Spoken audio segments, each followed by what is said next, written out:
Bidadi township ಅನ್ನು ವಿರೋಧಿಸಿ ಇವತ್ತು ನಿಖಿಲ್ ಕುಮಾರಸ್ವಾಮಿ ಅವರ ನೇತೃತ್ವದಲ್ಲಿ ಪಾದಯಾತ್ರೆ ಕೂಡ ನಡೀತಾ ಇದೆ.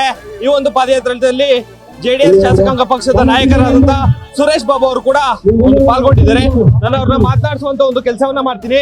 ಸರ್, ಇವತ್ತು ಪಾದಯಾತ್ರೆಯನ್ನು ಕೂಡ ಮಾಡ್ತಾ ಇದ್ರಿ ಬಿಡದಿ ಟೌನ್ಶಿಪ್ ಅನ್ನು ವಿರೋಧಿಸಿ, ಏನ್ ಹೇಳ್ತೀರಿ? ಇವತ್ತು ಏನು ರೈತರ ಭೂಮಿಯನ್ನ ಒಕ್ಕಲೆಬ್ಬಿಸಕ್ಕೆ ಹೊರಟಿದ್ದಾರೆ, ಖಂಡಿತ ಇದರಿಂದ ಹಿಂಪಡಿಬೇಕು ಅಂತ ನಾನು ಈ ಸಂದರ್ಭದಲ್ಲಿ ಸರ್ಕಾರಕ್ಕೆ ಆಗ್ರಹಿಸ್ತೇನೆ. ದಯಮಾಡಿ ರೈತರಿಗೆ 1 ಇಂಚು ಭೂಮಿನೂ ಕೂಡ ನೀವು ತಗೋಬಾರ್ದು. ಈ ಟೌನ್ಶಿಪ್ ಮಾಡಕ್ ಹೊರಟಿರ್ತಕ್ಕಂಥದ್ದು ಎಲ್ಲರೂ ಕೂಡ ಬರಡು ಭೂಮಿ ಇದ್ರೆ ಆ ಬರಡು ಭೂಮಿಲಿ ನೀವು ಮಾಡ್ಕೊಳ್ಳಿ. ಎಲ್ಲ ಇದು ಬಿಟ್ಬಿಟ್ಟು ಇಲ್ಲಿ ಫಲವತ್ತಾದ ಭೂಮಿ ಬಂದು ನೀವು ಒಕ್ಕಲೆಬ್ಬಿಸ್ತೀವಿ ಅಂದ್ರೆ ಎಷ್ಟು ಸರಿ? ಇದು ನ್ಯಾಯ ಹೋಗ್ತದ? ಖಂಡಿತ ಇದರಿಂದ ಹಿಂಪಡಿಬೇಕು ಅಂತ ಸರ್ಕಾರವನ್ನ ಆಗ್ರಹಿಸ್ತೀವಿ. ಕುಮಾರಸ್ವಾಮಿ ಅವರೇ, ಈ ಒಂದು ಯೋಜನೆ ಪಿತಾಮಹ, ಹಾಗಾಗಿ ನಾವು ಮಾಡ್ತಿದೀವಿ ಅಂತ ಹೇಳ್ತಾರೆ. ಬೆಂಗಳೂರು ಇಷ್ಟು ವೇಗವಾಗಿ ಬೆಳೀತಾ ಇದೆ ಅಂತಕ್ಕಂಥದ್ದು ಆಲೋಚನೆ ಇತ್ತು. ಬಟ್ ಆದ್ರೆ ಅವ್ರು 2ನೇ ಸಲ ಮುಖ್ಯಮಂತ್ರಿಗಳಾದಾಗ ಈಗ ಕೈಗೆ ಎತ್ಕೊಳ್ಳಿಲ್ಲ. ಯಾಕೆ ಎತ್ಕೊಳ್ಳಿಲ್ಲ? ನಮ್ಮ ಜನಗಳೆಲ್ಲ ಕೂಡ ಫಲವತ್ತಾದ ಭೂಮಿ ಕಳ್ಕೊಂಡ್ರೆ ಮುಂದೆ ಅವ್ರ ಬದುಕು ಹೇಗೆ ಅಂತಕ್ಕಂಥ ಆಲೋಚನೆ ಮಾಡಿ ಅವರು ಹಿಂಪಡೆದಂಥದ್ದಿದೆ. ಆದ್ರಿಂದ ಅದನ್ನ ಇಟ್ಕೊಂಡು ನೀವು ಇಲ್ಲಿ ವ್ಯಾಪಾರ ಕೂತ್ಕೊಳ್ಳೋದು ಸರಿಯಲ್ಲ ಅಂತ ಹೇಳಿಕ್ ಬಯಸ್ತೀನಿ. ಜೆಡಿಎಸ್ ಆಗಿ ಬಿಜೆಪಿಗೆ ಈ ಯೋಜನೆ ಬಗ್ಗೆ ಮಾತನಾಡಿಕ್ಕೆ ನೈತಿಕತೆ ಇಲ್ಲ ಅಂತ ಬಾಲಕೃಷ್ಣ ಅವರು ಹೇಳ್ತಾರೆ.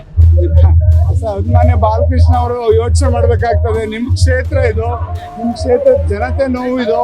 ನೀವು ಸರ್ಕಾರದ ಪರವಾಗಿ ಏನೋ ಮಂತ್ರಿ ಮಾಡ್ಬಿಡ್ತಾರೆ ಅಂತ ಏನೋ ಈ ಭಾವನೆ ಇಟ್ಕೊಂಡಿದ್ರೆ ತಪ್ಪು.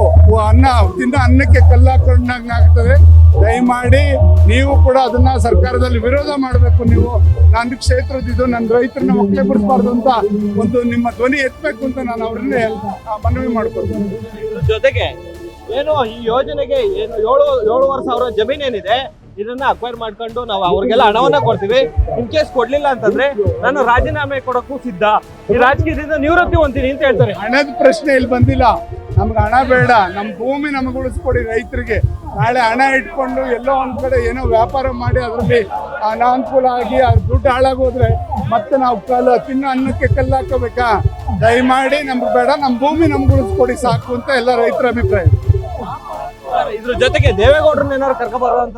ದೇವೇಗೌಡರು ಸುಮ್ಮನೆ ಕೂತ್ಕೊಳ್ಳೋ ಅಂತ ಜಾಯಮಾನ ಅಲ್ಲ ದೇವೇಗೌಡರದು. ಒಬ್ಬ ರೈತರಿಗೆ ಏನಾದ್ರು ತೊಂದರೆ ಆದ್ರೂ ಕೂಡ ಅವ್ರು ಬೀದಿಗಿಳಿಯಂತ ಮನಸ್ಥಿತಿ ದೇವೇಗೌಡರಿಗಿದೆ.